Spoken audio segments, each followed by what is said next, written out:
buenas tardes, bienvenidos, bienvenidas y bienvenides al Museo Mar.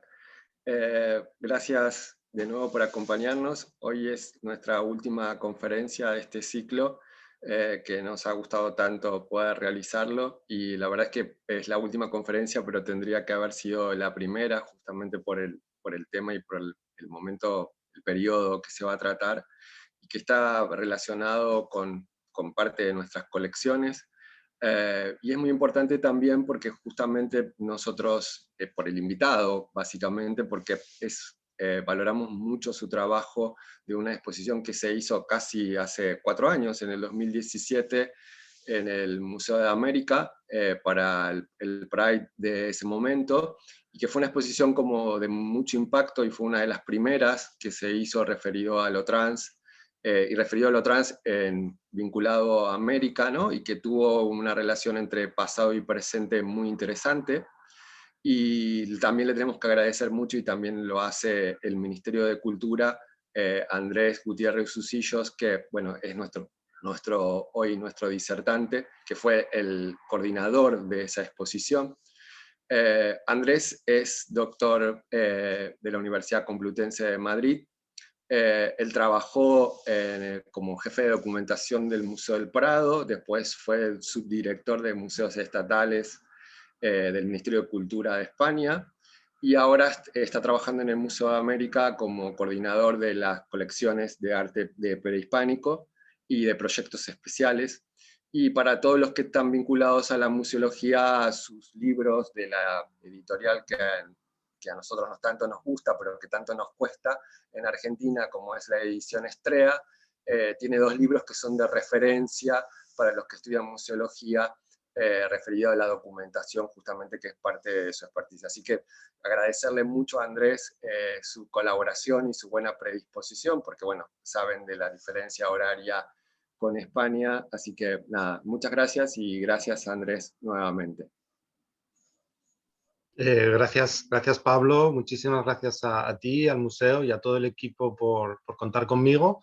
Y bueno, muchas gracias también a todos los que estáis ahí detrás escuchándonos. Espero que os interese mucho la charla y que podamos debatir y que me hagáis las preguntas que consideréis al final de la charla, si os parece, ¿no? Entonces, yo, sin más preámbulos, si os parece, voy a empezar a compartir pantalla para mostraros un poco... a ver. Ya. ¿Estoy compartiendo la pantalla?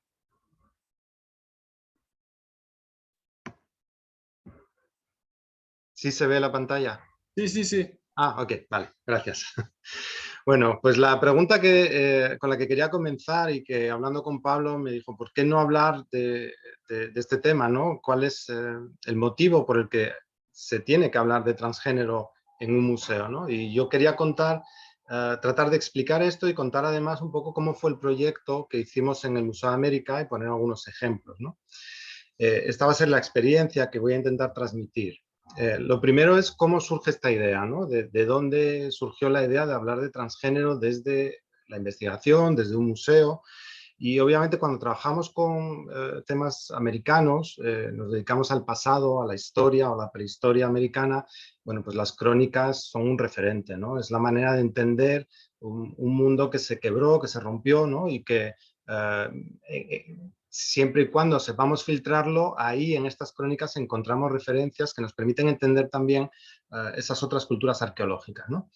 En las crónicas veíamos o leíamos constantemente referencias a personas que, bueno, pues desde el filtro del europeo, del español del siglo XVI, eran denominados amarionados, sodomitas, se describían como hombres vestidos o en hábito de mujeres, o mujeres que se vestían o que tenían indumentaria masculina, ¿no? Hombres que estaban casados con hombres, mujeres que estaban casadas con mujeres. Se hablaba constantemente del pecado nefando, y nos preguntábamos un poco que en estos relatos a quién se estaban refiriendo, ¿no? ¿Quiénes eran estas personas? ¿Y cuál era el rol que estas personas tenían en esas sociedades, en esas culturas, ¿no? Y si las citas que estábamos leyendo se estaban refiriendo, como se describían en algunos casos, a personas que estaban teniendo relaciones homosexuales, o que estaban describiendo otra cosa, más bien identidades de género, ¿no? Porque a veces son explicaciones más bien confusas. Porque no se entendían en la época, ¿no? Obviamente. Y hoy nos cuesta a veces desgranar un poco qué era lo que realmente estaban viendo. Y la pregunta básica, ¿cómo se definía entonces el género en estas otras culturas, ¿no? De cuántos géneros había, si eran culturas binaristas, como la cultura occidental hasta tiempos bastante recientes, o se trataba de culturas más permisivas en torno a los géneros, ¿no? Bueno, con todas estas preguntas, pues abordamos un poco lecturas de las crónicas, ¿no? Y ahí fuimos viendo, por ejemplo, voy a poner algunas frases un poquito largas, espero que me perdonéis, pero para centrar el tema y sobre todo este aspecto del enlace a través de las crónicas del siglo XVI con ese mundo prehispánico, me parece importante que veamos algunas frases, ¿no? Para centrar sobre todo este tema. Bueno, Fernández de Oviedo, que es uno de los cronistas fundamentales, tiene una descripción de lo que él denomina gente abominable, sodomitas, culpados en aquel delito nefando contra natura, que son el paciente, aquel tal es amenguado y tenido un poco. O sea, que se despreciaba dentro de una relación presuntamente homosexual a la persona que tenía pues, una actitud más paciente, ¿no? Digamos. Y era tenido un poco y no el otro. Y aquel que sirve de hembra en tal crimen deja crecer el cabello hasta mitad de las espaldas, como lo traen las otras mujeres. Y aquí es donde él mismo cae en su propia trampa, porque no se está dando cuenta de que a pesar de que está tratando de definir a estas personas como homosexuales, sodomitas, que llamarían en la época, en realidad él estaba viendo mujeres. Y esta parte de la frase, las otras mujeres, está identificándolas como mujeres, ¿no? Como unas mujeres y otras mujeres. Estábamos entonces viendo a través de los ojos de Fernández de Oviedo no a personas homosexuales, la homosexualidad existía sin duda, pero en este caso lo que estaban describiendo eran mujeres trans, ¿no? Y continúa diciendo, tejen e hilan y hacen todos los otros oficios y servicios que usan y ejercitan las mujeres, y no osan tomar arco, ni flecha, ni otra arma, ni ocupar sus personas en cosa alguna en que los hombres se ejercitan. Y no es sola en aquesta provincia en donde este maldito vicio se acostumbra en la tierra firme, por lo cual no me maravillo del mal que haya ni suceda en tal tierra. Y esta es otra de las frases impactantes, ¿no? O sea, se justifica la dominación, la conquista, el daño que se puede hacer a determinadas sociedades o grupos por la presencia de personas transgénero o de relaciones homosexuales, ¿no? Se está justificando que cualquier catástrofe que pueda pasar, como pasó en el relato bíblico con Sodoma, con Gomorra, etcétera, pues que pueda volver a pasar en América, ¿no? Y lo vamos a ver cómo es así, ¿no? Son 3 frases nada más, 3 textos, no os preocupéis que no me voy a extender demasiado. Este otro también me parece muy importante para poder centrar el tema que quiero tratar, que es el de las personas trans, especialmente las mujeres trans, ¿no? Este es un texto de Martí d'Angleria, también más o menos de la misma época, 1530, muy temprano. Dice, la casa de encontró Vasco, se refiere a Vasco Núñez de Balboa, uno de los conquistadores, llena de nefanda voluptuosidad. Bueno, pues muy erótico aquello, ¿no? Halló al hermano del cacique en traje de mujer y a otros muchos acicalados y, según testimonio de los vecinos, dispuestos a usos licenciosos. Ni siquiera lo vieron, el testimonio era de unos vecinos, ¿no? Que estaban dispuestos a usos licenciosos, es decir, a tener relaciones sexuales con hombres. Continúa diciendo, entonces mandó echarles los perros que destrozaron a unos 40. Divulgándose la severidad de los nuestros contra aquel linaje obsceno de hombres, los pueblos acudían como a Hércules, es decir, se justifica como si fueran los salvadores de una situación aberrante, y gracias a la llegada, esta es la justificación que pretenden ofrecer en estos textos, y a la eliminación sistemática de estas personas que están acarreando o atrayendo el mal hacia estos pueblos, pues ellos los sacrificaban. Claro, ahora explicaré cuál es mi interpretación de esto, pero antes quiero terminar la frase. Presentando a los que entendían estar contagiados de aquella peste y escupiéndoles clamaban que los quitaran de en medio, pues el contagio había infeccionado a los cortesanos y no al pueblo. Bueno, de nuevo lo que vemos otra vez es que se trata de mujeres trans. O sea, el hermano del cacique en traje de mujer es una persona transgénero, sería una mujer trans, ¿no? Y otros muchos acicalados, es decir, otras personas que con esta mujer trans convivían en un espacio que aquí lo interpreta prácticamente como un prostíbulo. nefanda voluptuosidad, dispuestos a usos licenciosos, etc. La finalidad sexual está presente constantemente en torno a estas personas, ¿no? ¿Qué era lo que estaban viendo ellos y qué era lo que interpretamos hoy en función de la comparación con otros textos? Bueno, pues hay un texto de Pedro Cieza de León muy interesante, referido en este caso a Perú, tanto a la costa como a la sierra, en el que bueno, recoge una noticia de un sacerdote que se entrevistó con unos sacerdotes indígenas de templos prehispánicos que continuaron al inicio de la colonia, en donde eran sacerdotisas trans. Estas personas que custodiaban estos templos eran mujeres trans, ¿no? Según describían en la época, pues eran hombres en hábito de mujeres, ¿no? Entonces le preguntaba que por qué estaban ahí, por qué vestían de esta manera. Y en la crónica lo que relatan es que, bueno, pues habían sido elegidos desde jovencitos o jovencitas y que tenían relaciones sexuales con los caciques, que es lo que estamos viendo constantemente aquí, ¿no? El contagio de esta peste, como dice Martín de Anglería, que se había extendido entre la élite y no en el común, no en el pueblo, ¿no? Lo que está sugiriendo es, por un lado, relaciones sexuales de estas personas dentro de estos espacios, vamos a llamarlos sagrados, estos templos, con los caciques, fundamentalmente, y también eran los caciques los que podían tener acceso a esposas secundarias. El pueblo llano, digamos, el común, no, por lo general, solamente tenía una esposa, ¿no?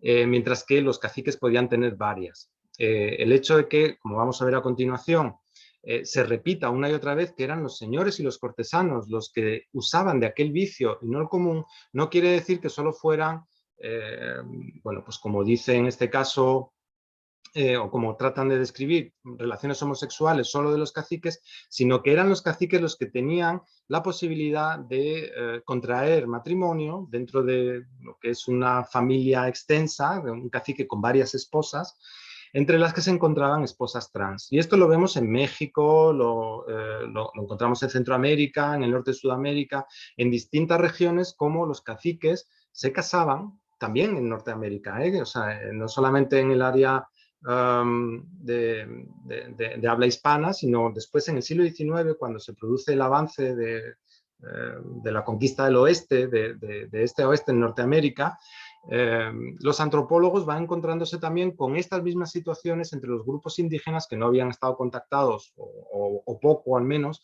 previamente, ¿no? Y se encuentran también personas transgénero que convivían dentro de las comunidades con funciones rituales y que convivían también como esposas secundarias, en muchos casos, de guerreros o de caciques, ¿no?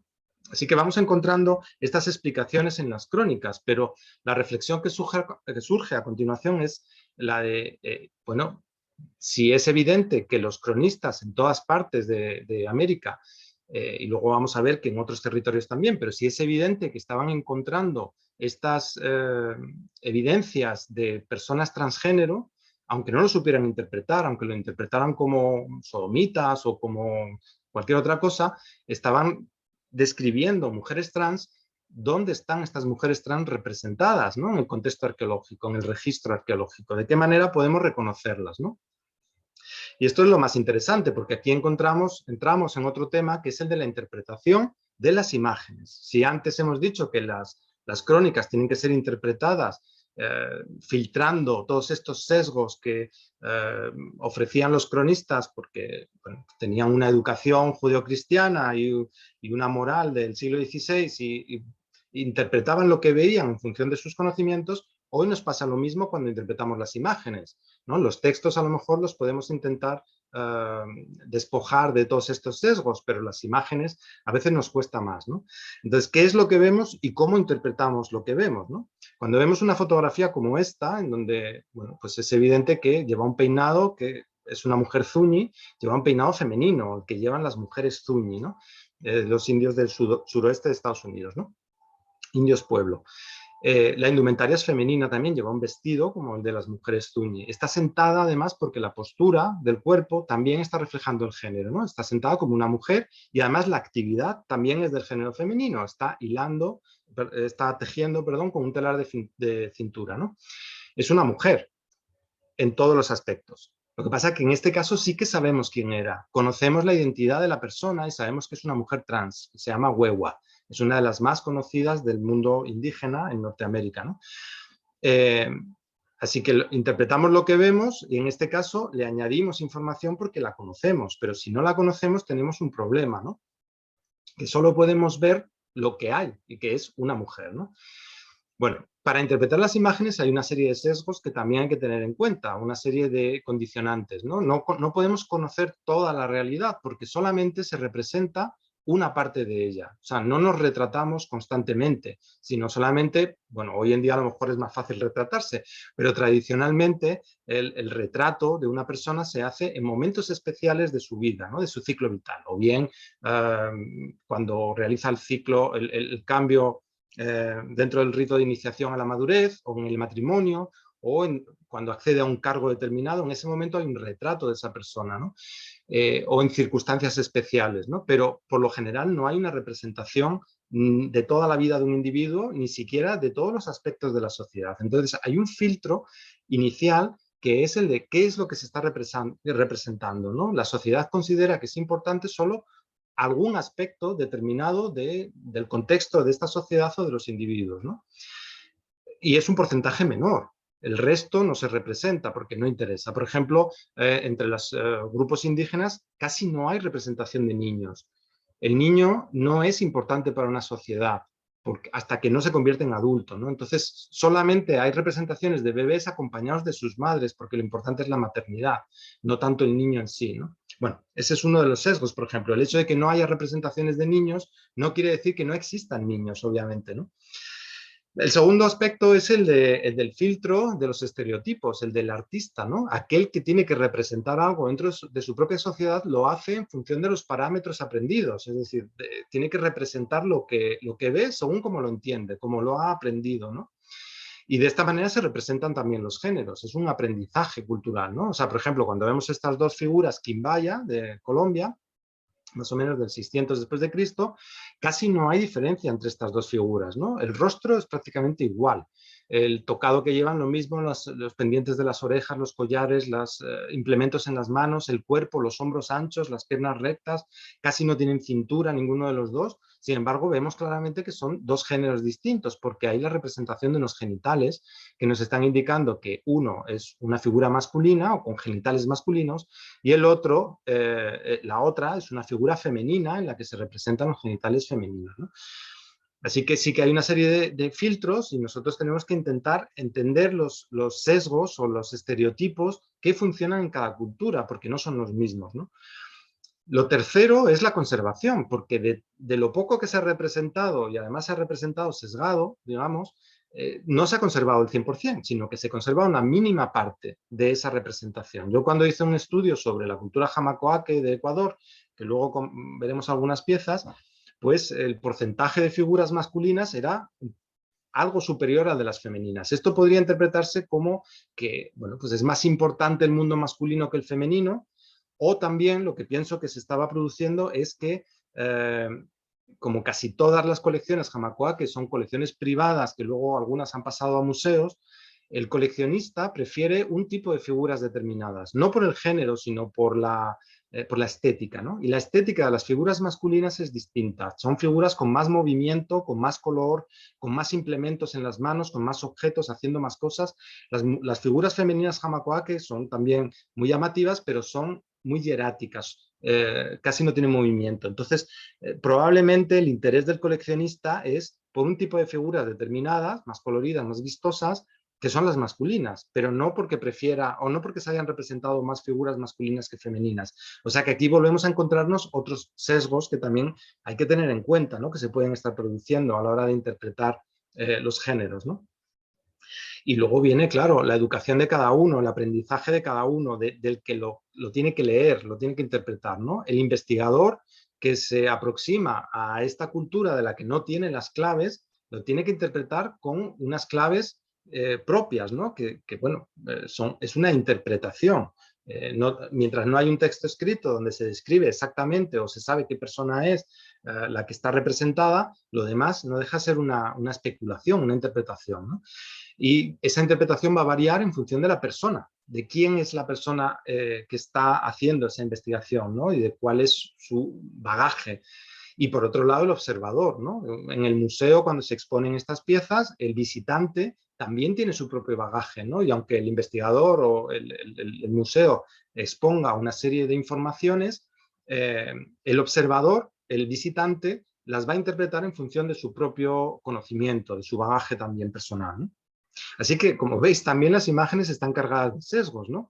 Pero así todo podemos tratar de identificar, obviamente, género y sexo, ¿no? Porque es distinto. Hay una serie de rasgos físicos, por ejemplo, los órganos sexuales o la forma del cuerpo, que nos están indicando un sexo, masculino, femenino, pero también hay un género social y aquí es donde comienza la variedad, ¿no? Ese género también lo podemos identificar, ahora pondré algunos ejemplos, a través de la indumentaria, por ejemplo, ¿no? O de las actitudes, de los objetos que llevan en las manos o las acciones, aquello que esté haciendo. Lo que decía de Wewa, está sentada como una mujer, está hilando, está tejiendo como una mujer y tiene objetos como el telar de cintura, que es un objeto femenino, ¿no? Entonces, con esto podemos interpretar el género, aunque no sepamos quién es la figura. Sí, la persona representada, ¿no? En todo caso, lo que tenemos es acceso a la interpretación del género, no del sexo, porque no sabemos qué es lo que puede haber, si es una persona trans o no. Podemos saber si es un hombre o una mujer, pero no si es un hombre trans o un hombre cis o una mujer trans o una mujer cis, ¿no? Bueno, los genitales es lo más fácil. Cuando tenemos una figura desnuda, pues enseguida podemos reconocer si es masculina o femenina en este binarismo pues, de la sexualidad en el que las representaciones tienen que ver con esta dualidad, ¿no? Si la figura además lleva camisas, como esta especie de poncho que llevan estas figuras hamakoake masculinas, pues cuando vemos una figura con poncho, pues la podemos interpretar como masculina, ¿no? Las representaciones femeninas, lo mismo. Evidentemente también cuando la figura está desnuda es más fácil reconocer, ¿no? El sexo. En este caso, la representación de la postura de las manos, con las manos mostrando los dedos flexionados hacia adelante, es un gesto ritual femenino, ¿no? Que lo vamos a poder reconocer aunque la figura esté incompleta o esté vestida, ¿no? Pero ahí vamos a reconocer que se trata de una figura femenina, ¿no? Pero claro, hasta ahí, si partimos de un binarismo, no tenemos ningún problema. Decimos masculino, femenino. El problema empieza cuando buscamos detalles, ¿no? Cuando nos tratamos de fijar un poquito más allá de ese binarismo, ¿no? Con lo que decía, ¿no? De los estereotipos. Realmente lo que estamos viendo a través de nuestros ojos, vamos a decir occidentales, ¿es una realidad o es nuestra realidad, ¿no?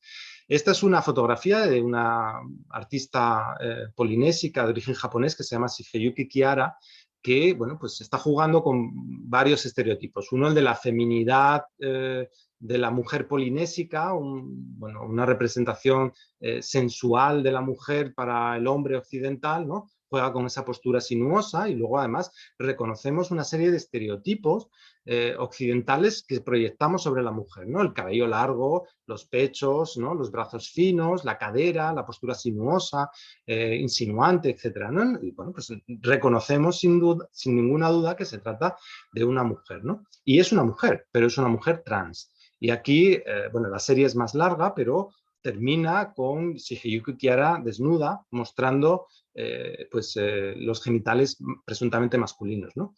Ella es Fa'afafin, que es el término con el que se denominan a las personas del tercer género, las mujeres trans, digamos, en Polinesia, ¿no? Y que nos permite entender un poco cómo estamos jugando con esos estereotipos de la imagen también, sin querer, o sea, es nuestro aprendizaje, ¿no? Y cómo proyectamos la idea que tenemos sobre un hombre o sobre una mujer, independientemente de los genitales, y cómo también puede cambiar nuestro concepto sobre esta persona al aparecer unos genitales determinados, ¿no? Lo vamos a ver también en el pasado, proyectando lo mismo, ¿no? Algunas de estas piezas formaron parte de la exposición, por ejemplo, aquí reconocemos una postura sinuosa, la cintura estrecha, bueno, las caderas, en fin, una mujer, pero claro, por el otro lado, vemos que es la representación de hermafrodito, es decir, tiene genitales masculinos y un cuerpo femenino al mismo tiempo, ¿no? Luego lo comentaré con un poco más de detalle si queréis, ¿no? Así que, bueno, pues cuando hay estas excepciones es cuando empezamos a entender que el binarismo se queda un poco corto para interpretar esa realidad del pasado, pero seguimos teniendo el problema de cómo reconocer o cómo identificar a estos terceros géneros, ¿no? Porque nos resulta difícil cuando están vestidas, ¿no? Cuando no vemos esta dualidad de rasgos o de estereotipos, ¿no? Volvemos al principio, ¿no? Decíamos, bueno, masculino porque lleva camiseta. En este caso, esa camisa o ese poncho, reconocemos esta figura de la derecha como masculina porque lleva la misma camisa o una camisa parecida y además el cinturón. El cinturón es una prenda masculina sobre la que se ata el taparrabos, digamos, y que las mujeres no llevan una falda, pero no llevan un cinturón. Entonces, cuando vemos una figura con camiseta, con poncho y con cinturón, la identificamos como masculina. Y cuando no lleva poncho, también puede ser masculina, porque en este caso vemos el cinturón con el taparrabos, lleva unos piercings en los pezones, pero es un guerrero, es un hombre, una figura masculina, en este caso portando un escudo y unas armas, unas lanzas, lanzadardos de esta misma cultura jamacoa, que así que reconocemos otra vez una figura masculina, ¿no? Con lo femenino, aunque esté vestida, pues volvemos a lo mismo, la falda más o menos larga, los pechos, el tipo de tocado, la joyería, las manos, como decía antes, en esa postura ritual femenina, nos va a permitir también ir reconociendo el género femenino. Pero aquí surgen las excepciones. Cuando vamos clasificando las figuras desde esta construcción que nosotros hacemos sobre lo que interpretamos como los géneros de la otra cultura, empiezan a surgir por sí solas excepciones, ¿no? Excepciones o señales de los artistas que están queriendo mostrar que no todo cuadra como nosotros pensamos, ¿no? Por ejemplo, esta es una figura, bueno, del Museo Larco, pero que es parecida a otra que quiero mostrarles, en el que reconocemos pues, a un guerrero, ¿no? Está representado una figura masculina con el rostro pintado o tatuado, un tipo de orejeras, camisa, que es importante, la camisa es una prenda masculina.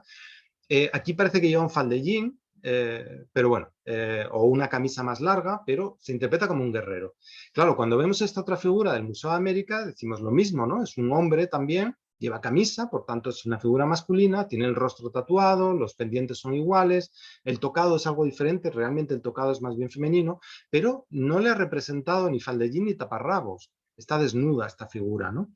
Y ahí vemos que es una figura con genitales femeninos. Y hay una contradicción, porque una figura con genitales femeninos, pero con una indumentaria masculina, nos está señalando que estamos ante una figura un poco extraña. No es una representación binaria, ni de mujer, ni de hombre, y probablemente estamos ante la representación de un hombre trans, seguramente, ¿no? Es posible, es la interpretación que podemos hacer, ¿no? ¿Por qué si no se representa sin el taparrabos a esta figura, ¿no? O sin un faldellín? ¿Por qué había que evidenciar a una representación masculina con camisa con los genitales femeninos? Seguramente es esto, pero encontramos más casos, ¿no? En este caso, aunque está hecha a molde y es mucho más simple que las otras que hemos visto, es una representación femenina, hamacoake, ¿no? Un tipo de tocado determinado, las joyas, la posición de las manos, en este caso, debajo de los pechos, que también es una posición femenina muy habitual, la falda, más bien corta, en este caso, y encontramos otra figura parecida, con senos abultados, manos debajo de los pechos, pero lleva un cinturón. Y hemos dicho antes que el cinturón y el taparrabos es una prenda masculina. Entonces, aquí que estamos ante la representación de una figura femenina, pero una figura femenina con taparrabos y cinturón probablemente es un atributo masculino, o sea, es un atributo masculino. Por tanto, es posible que sea un hombre trans o una mujer trans, no lo sabemos todavía, ¿no? Empezamos a ver este tipo de incongruencias dentro de las representaciones que son muy significativas, ¿no? Otro ejemplo de hamacoake, ¿no? Aquí vemos dos mujeres, más bien adolescentes, dos niñas, que están siendo representadas en el proceso final de un rito de iniciación que se realiza hasta el día de hoy entre distintos grupos amazónicos, como los ticuna, por ejemplo, que se denomina la pelazón, ¿no? La pelazón consiste en arrancar o cortar el cabello a las niñas como señal del cambio que se produce después de una serie de ceremonias que implican la transformación de esa niña en una mujer, ¿no? Y parte de ese ritual en el que se le arranca el cabello implica que los familiares que le cortan o le arrancan el cabello le entregan joyas, ¿no? O la dote para el matrimonio. Lo que vemos aquí es jóvenes que tienen el cabello cortado, que tienen un tipo de diadema que no es un tocado específico, sino una diadema muy concreta, que tienen botones mamarios abiertos o pechos incipientes, y que tienen ese ajuar encima de las piernas. Están sentados con las piernas extendidas, como las mujeres en Jamacoaque, y mostrando las joyas que corresponden a su ajuar, ¿no? Claro, cuando vemos esta figura, empezamos de arriba abajo, reconocemos esa diadema, la diadema como la que hemos visto antes, ¿no? De estas jóvenes púberes que están en ese rito de iniciación a la madurez, ¿no? Esa diadema única y exclusivamente lo tienen las mujeres que hacen este ritual o las que interpretamos que están haciendo este ritual, ¿no? Pero si seguimos viendo la figura, vamos a ver que tiene una camisa. Y ya hemos dicho que la camisa es masculina y además en este caso es de chamán, por esos colgantes que lleva, ¿no? Y un taparrabos, que también es una prenda masculina, y está sentado o sentada sobre un taburete, que es un objeto que está designando a la élite. O sea, es una persona de la élite que tiene indumentaria masculina, pero que está atravesando un rito de iniciación femenino a la pubertad, a la madurez, ¿no? O sea, otra vez es una persona trans. No sabemos si es una mujer trans o un hombre trans. No sabemos cuál es su sexo de origen y el género que va a representar. Pero aquí claramente está transitando hacia mujer, ¿no? Porque tiene que hacer este rito que solamente hacen las mujeres, ¿no? Estos serían esas indumentarias de género cruzado que cuando nos ponemos a analizar con detenimiento estas piezas, estas figuras, vemos cómo van surgiendo, ¿no? Lo que decía antes, ya os presenté antes a Huegua, aquí la vamos a ver unos años después de esa imagen en la que la veíamos tejiendo con ese telar de cintura, en actitudes otra vez femeninas, hilando, por ejemplo, ¿no? O con la indumentaria, bueno, un corte de cabello distinto, y aquí es un poco más mayor, pero como sabemos la biografía de esta persona, sabemos que fue una informante además de una antropóloga que es Matilde Stevenson, y Matilde Stevenson se la llevó a Washington, le presentó al presidente de Estados Unidos, la prensa en Washington la llamaba la princesa Zuñi, y para que veamos un poco esa contradicción que hay entre lo que vemos y lo que es la realidad, hoy, porque seguramente al ver una mujer con estos rasgos duros, igual no nos sorprende que pueda ser una mujer trans, pero en la época nadie pensaba que Huegua fuera una mujer trans, ni siquiera Matilde Stevenson, según confesó la antropóloga más tarde, ¿no? La manera de hablar, la manera de gesticular, la forma de moverse, por supuesto la indumentaria, ¿no? Pero sobre todo era una mujer, su comportamiento era totalmente femenino porque era una mujer. Nadie dudó que era una mujer cis, ¿no? Hasta que, bueno, pues en su cultura se llamaba ilamana a las mujeres trans y, bueno, en su grupo, en su pueblo de origen, todo el mundo conocía que era una ilamana, pero nadie se planteaba ni la señalaba como una mujer trans, ¿no? Es uno de los referentes hoy en día de lo que se llama tercer género, ¿no? en Norteamérica.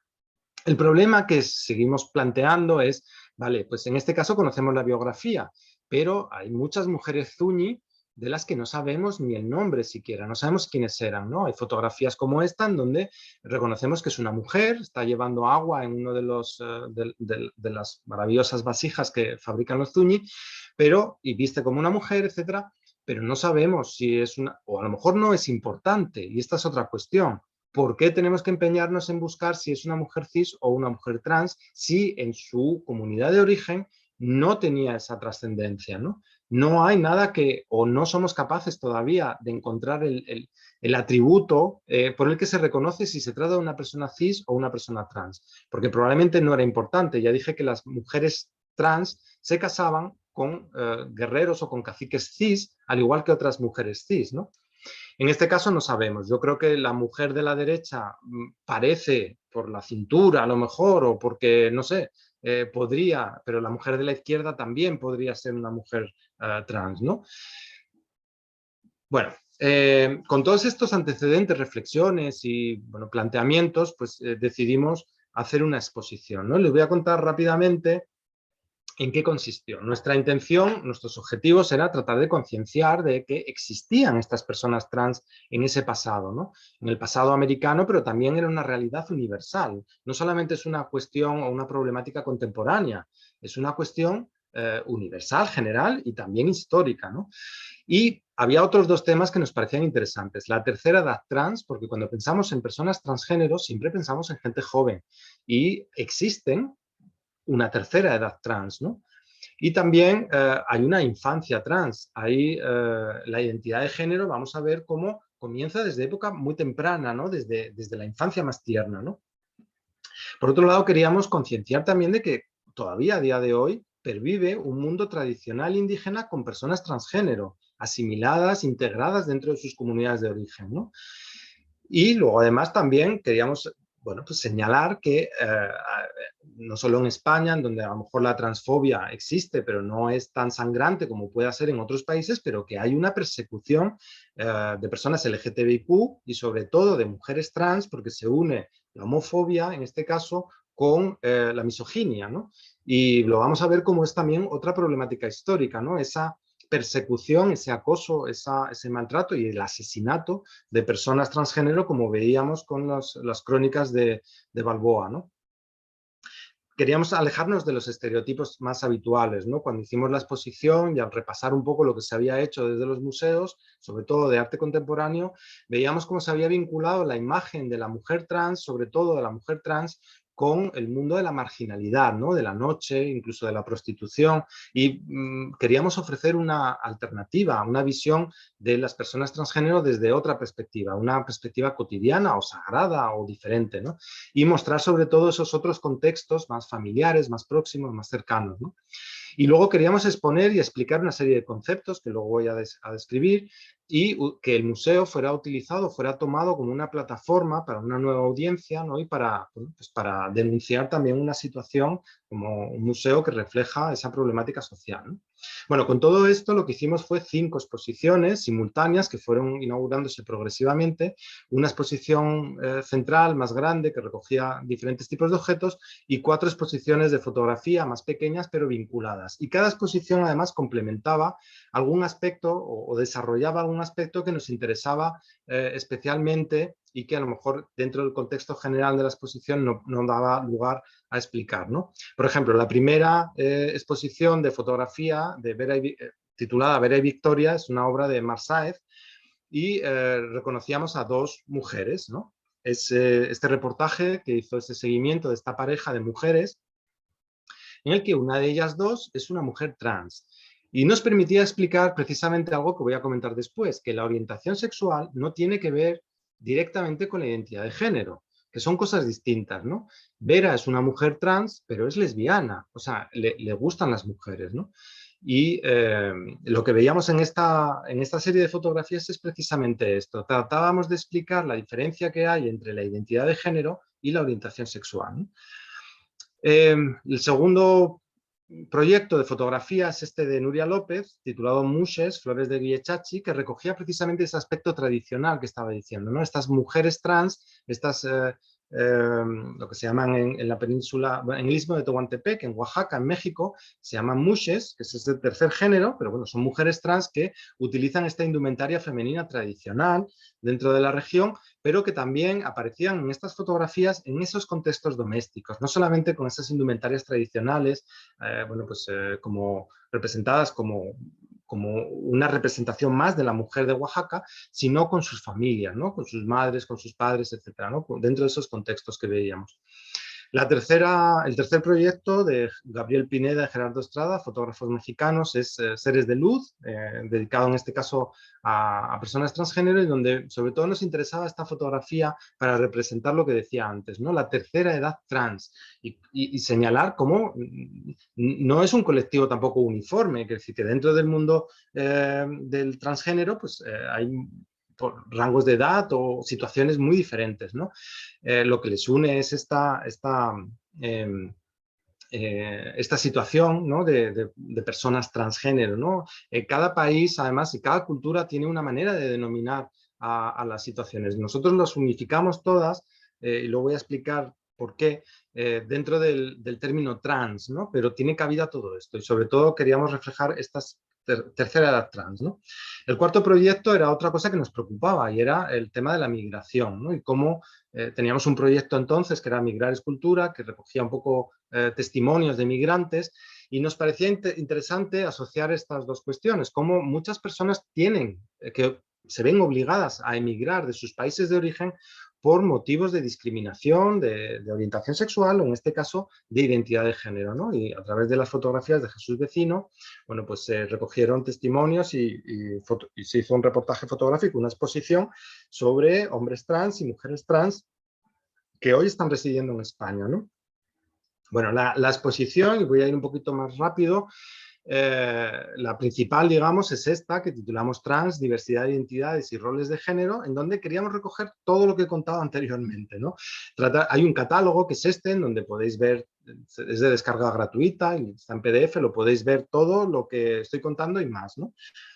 Pero lo que queríamos era mostrar un poco toda esta diversidad, ¿no? Y explicar, otra vez, explicar al público estas cuestiones, ¿no? La primera es la de los cuerpos genitales, ¿no? De cómo hay una comprensión cultural, una proyección cultural del cuerpo, ¿no? Y queríamos transmitir estos conceptos que hoy nos parecen muy básicos, ¿no? Pero que la verdad es que en el 2017, cuando empezamos a plantear esto, pues no todo el mundo los tenía muy claros, ¿no? La diferencia entre el género asignado, que es el que impone al nacer a un bebé, pues el médico, la madre o el padre, que es una imposición, digamos, una determinación, generalmente en función de una forma de unos genitales. Luego está la identidad de género, que es la que uno siente y que es independiente de lo que el género que se le haya asignado. Esta identidad de género se empieza a desarrollar desde época muy temprana, desde la infancia. Luego está la expresión de género, que es lo que uno manifiesta al exterior y que puede coincidir o no con las dos anteriores. Es decir, puede tener un género asignado masculino, pero una identidad de género femenino, pero una expresión de género masculina, porque no ha hecho, no ha querido, no ha podido hacer esa asociación de identidad y expresión, ¿no? Entonces, estas tres variables se combinan de distintas maneras y la cuarta, que no es dependiente de las anteriores, es la orientación sexual, que es lo que decía antes, ¿no? Lo que veíamos en esas fotografías bueno, de Vera y Victoria, ¿no? Una de esas fotos, bueno, siempre en la exposición principal había una pieza que nos llevaba, un poco era el detonante que nos llevaba hacia las otras exposiciones, ¿no?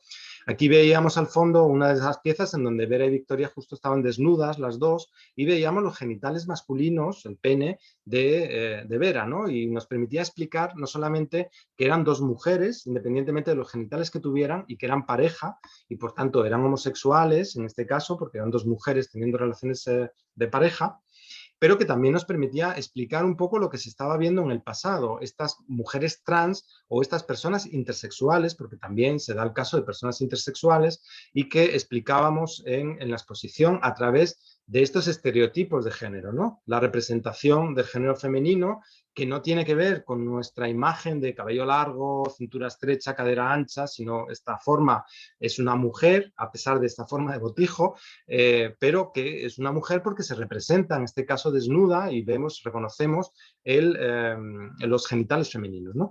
Y en esta otra forma también geométrica de cuerpo masculino, vemos también cómo se representa el estereotipo masculino dentro de otra cultura distinta, ¿no? A través de los genitales, ¿no? Pero proyectamos lo subjetivo, insisto, cuando no vemos genitales, ¿no? Aquí que reconocemos una figura femenina, los collares, por ejemplo, o la falda, nos hacen pensar que estamos ante la representación de una mujer, pero esta es una figura zapoteca, justamente de Oaxaca, y ya hemos visto cómo se representan desde época tradicional prehispánica o cómo se muestran las mujeres trans, ¿no? Con la misma indumentaria, con la misma actitud, y son mujeres, pero son mujeres con genitales masculinos, ¿no? Estas dos figuras de las que ya hemos hablado también, ¿no? Las exponíamos en la exposición para generar esta duda o esta reflexión, ¿no? ¿Qué estamos viendo aquí? Camisas con genitales femeninos, cuerpo femenino con indumentaria masculina, con taparrabos. Y la intención era explicar esto no pensando que esto se trata de algo que pasó en América hace muchos años y que es cosa de los grupos indígenas y tal, ¿no? Sino traerlo a nuestro presente, ¿no? Y sobre todo traerlo también al mundo occidental, a lo que estaba pasando en España o bueno, en Europa de tiempos más recientes, ¿no? Y hablando de los estereotipos, lo que veíamos en estos cuadros, que son muy interesantes, son cuadros de castas, se llaman así, se hacen sobre todo bueno, seguro que los conocéis más vosotros, ¿no? Pero estos cuadros de castas que están mostrando esos mestizajes que se producen en América entre los tres grupos principales, españoles, indígenas y africanos, ¿no? Y en este caso en concreto, como hay una inversión de los estereotipos habituales de género que se reproducen en Europa. En Europa el hombre, la figura masculina, suele estar representada con un color, un tono de piel más oscuro que la mujer, ¿no? En América se hace al revés, porque sobre el estereotipo de género se sobrepone el estereotipo de etnia, ¿no? Y en este caso la figura masculina es muy pálida, pero además juega con un estereotipo de masculinidad del siglo XVIII, que se aleja mucho del estereotipo actual, pero que es el que se llevaba en la Europa, o en América en este caso también, de esta época, del siglo XVIII, de la Ilustración. Las pelucas con rizos, el maquillaje en el rostro, los lunares postizos, los labios pintados, esto eran una parte de la estética masculina, ¿no? La casaca que estamos viendo también, ajustándolo a la cintura, las caderas un poco más anchas, en fin, es una estética que seguramente los lazos, bueno, en fin, todo esto, las puntillas, nos resulta hoy alejado del estereotipo que tenemos de la masculinidad y sin embargo en el siglo XVIII la masculinidad se representa así, ¿no? Bueno, pues después de explicar cómo es lo que estamos viendo y qué nos podemos encontrar, vamos a tratar de explicar por qué las sociedades o las distintas culturas tienen representaciones o no de estas diversidades de género, ¿no? Y vamos a ver cómo en realidad responde a una legitimación mítica, ¿no? El relato bíblico, por ejemplo, Dios crea a Adán, a un hombre, y le quita una costilla para crear a una mujer. La mujer es dependiente porque es creada a partir de y además después de, y solamente hay cabida de estos dos géneros, porque se crea un hombre y una mujer. Este es un relato que explica una situación bueno, pues a partir de la Biblia, pero obviamente en otras culturas, en otras situaciones, hay otros relatos, hay otras maneras de explicar el universo, ¿no? Y de entender el mundo circundante, ¿no? Y eso son las legitimaciones míticas, ¿no? Lo que vemos cuando recurrimos al mundo clásico mediterráneo es cómo se aleja mucho de este estereotipo de binarista, incluso de la heteronormatividad, ¿no? Los dioses griegos y romanos transitaban de un género a otro y además pues tenían relaciones sexuales con quien querían cuando querían, ¿no? Lo que estamos viendo en este cuadro, que es del 18, pero que representa un mito clásico, es a Diana, que en realidad no es Diana, sino que es Júpiter, que se ha transformado en Diana para tener relaciones sexuales con Calisto, ¿no? Es como Vera y Victoria, en este caso Júpiter, como deja embarazada a Calisto, que luego será la Osa Mayor, pues obviamente mantenía su genital masculino, ¿no? Sus genitales masculinos. Es decir, volvemos otra vez a pensar en esta representación que aparentemente son dos mujeres, una de ellas es una mujer trans en este caso, ¿no?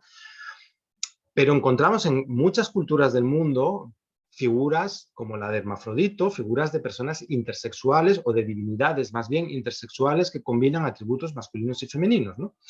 Y esto es lo que está legitimando que si los dioses se representan así, cualquiera de los seres humanos que pertenezcan a esa cultura están legitimados para transitar entre los géneros también, ¿no?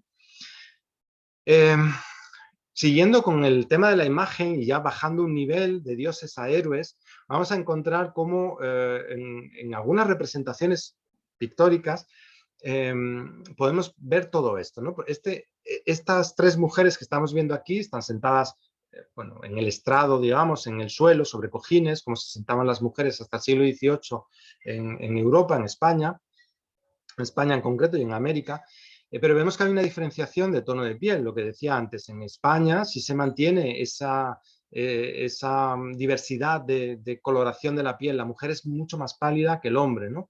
Aquí el artista, para diferenciar a la mujer de la izquierda, lo que ha utilizado es una serie de códigos, de estereotipos, ¿no? Como es el color de la piel, oscuro. Es una mujer que está vestida como mujer, peinada, lleva lazos en el pelo, está hilando como una mujer, está sentada en el suelo como una mujer, pero tiene el color de la piel oscuro, como un hombre, ¿no? Además tiene barba, como un hombre. Pero también había mujeres barbudas. En el Museo del Prado hay 2 cuadros de mujeres barbudas, ¿no? Para evitar cualquier confusión, por si acaso el artista le pinta al lado de la pierna de esta mujer la maza de Hércules, ¿no? Y así sabemos que se trata de Hércules, uno de los héroes clásicos, en la corte de la reina Ónfale o Falia, que es esta mujer, una reina, que sometió a Hércules y le obligó a hacer este cambio de género. A veces en algunas representaciones ella asume la piel de león y la maza, es decir, la masculinidad de Hércules la asume ella, es una inversión de roles de género, mientras que Hércules está hilando y ataviado como una mujer, ¿no? Es un cuadro interesantísimo y estamos hablando del siglo XVII, ¿no? En donde se está representando esta transición de géneros, esta transexualidad, que lo vemos en otros cuadros, ¿no? Este también es una copia de Rubens en donde reconocemos pues, a Aquiles, que es descubierto por Ulises. A Aquiles se le había pronosticado que iba a morir en la guerra de Troya, entonces su madre le esconde vestido como una mujer entre las hijas de un rey, Licomedes, ¿no? Y allí, como una mujer, tiene relaciones sexuales con la que está vestida de blanco. Aquí hay otro cuadro del Museo del Prado que representa lo mismo, ¿no? Aquiles es la figura roja, con indumentaria femenina. Como mujer, tiene relaciones sexuales con esta hija de Licomedes, a la que deja embarazada, y es descubierta por Ulises porque Ulises entrega una serie de regalos a las hijas de Licomedes, ¿no? Y aquí es el simbolismo de los objetos, ¿no? Las mujeres recogen las joyas, recogen los tejidos, los pañuelos, etcétera, pero la masculinidad de Aquiles, en este caso, aflora cuando recoge la espada y el casco, ¿no? Y ahí es donde Ulises descubre que estaba camuflado como una mujer con esa identidad femenina cuando en realidad era un hombre, ¿no? Su identidad, o sea, su expresión de género es femenina, su identidad de género en este caso es masculina, ¿no?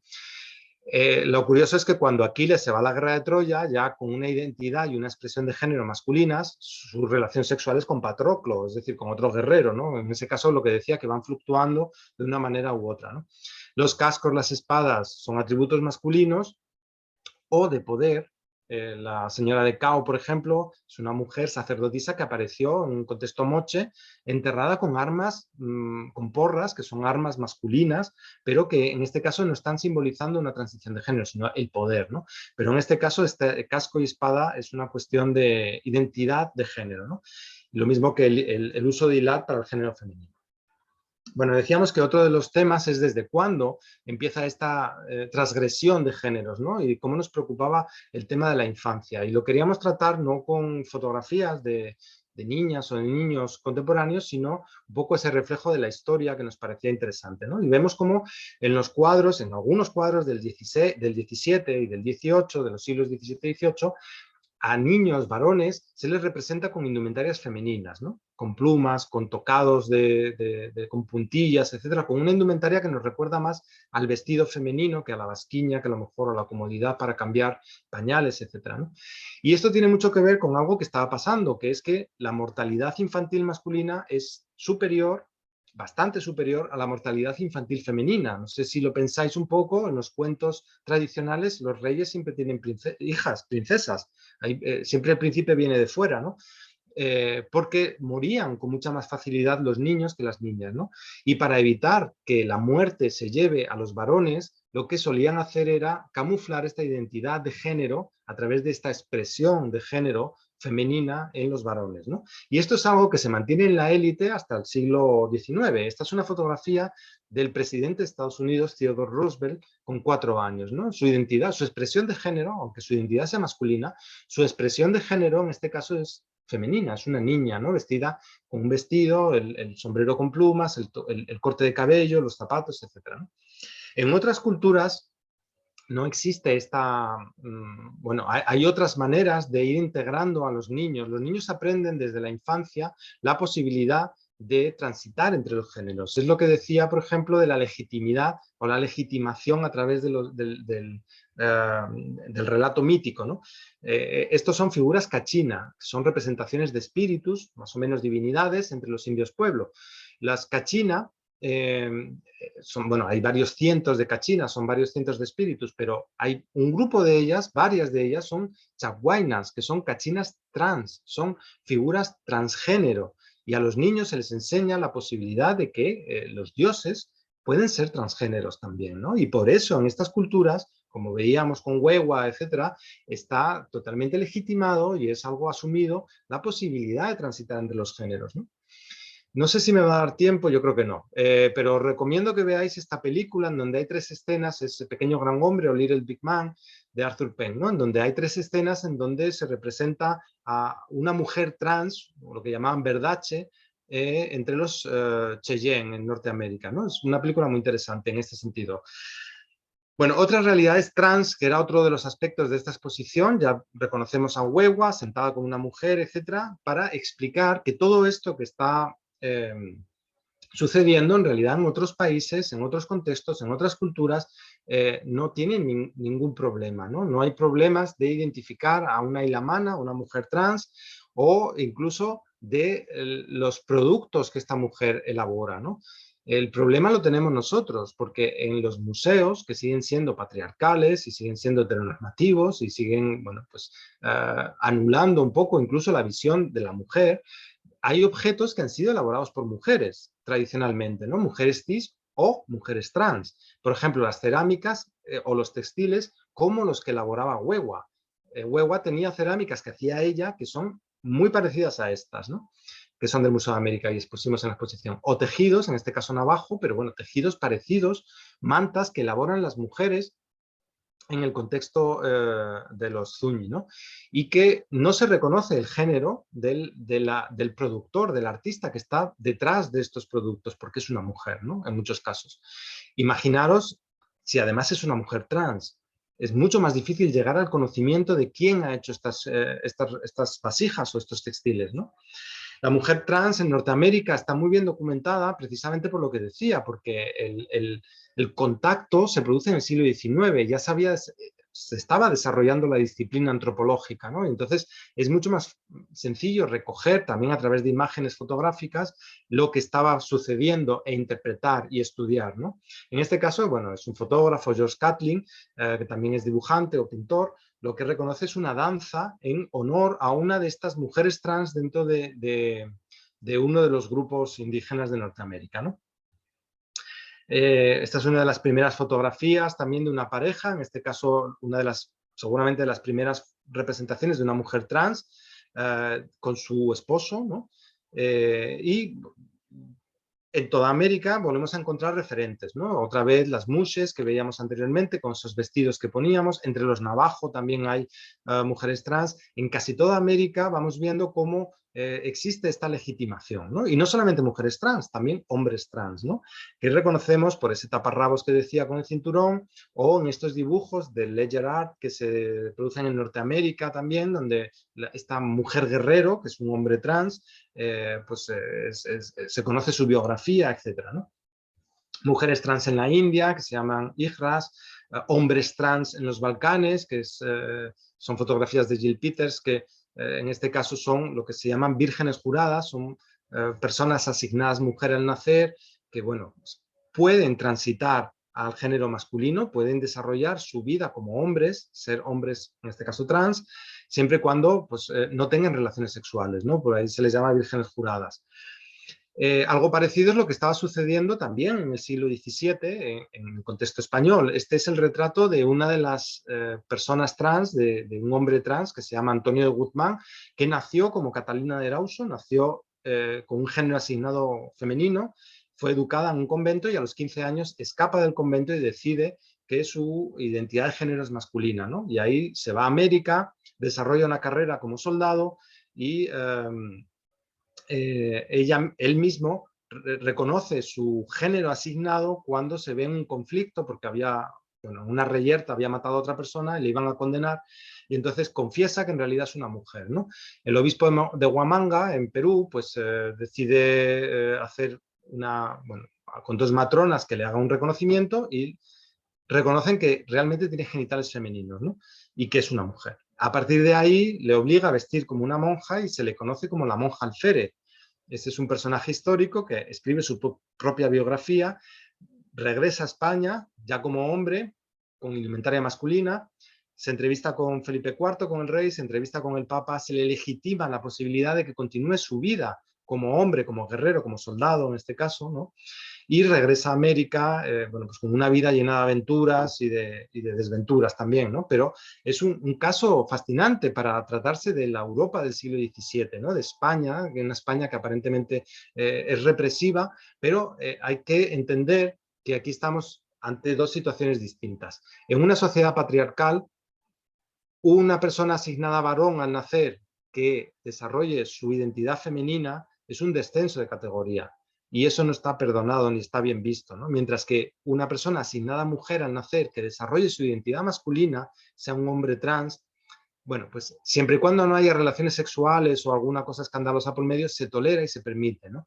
Es lo que estaba pasando con otras situaciones. Pero bueno, no era un caso solo único en España. En Francia, por ejemplo, está el caso de Chevalier d'Eon, que es la llaman Mademoiselle Chevalier d'Eon, que es el caballero d'Eon que nace con identidad masculina, desarrolla un género fluido durante su juventud, finalmente fija su género femenino y que fue un personaje histórico muy respetado como mujer trans que era, además, seguía combatiendo a esgrima con caballeros de la élite francesa e inglesa. Aquí está representado ante la corte en Londres, y ahí está el príncipe de Inglaterra y otros personajes de la corte, es decir, reconociendo quién era esta persona, una mujer transgénero, ¿no? En el siglo XVIII, ¿no?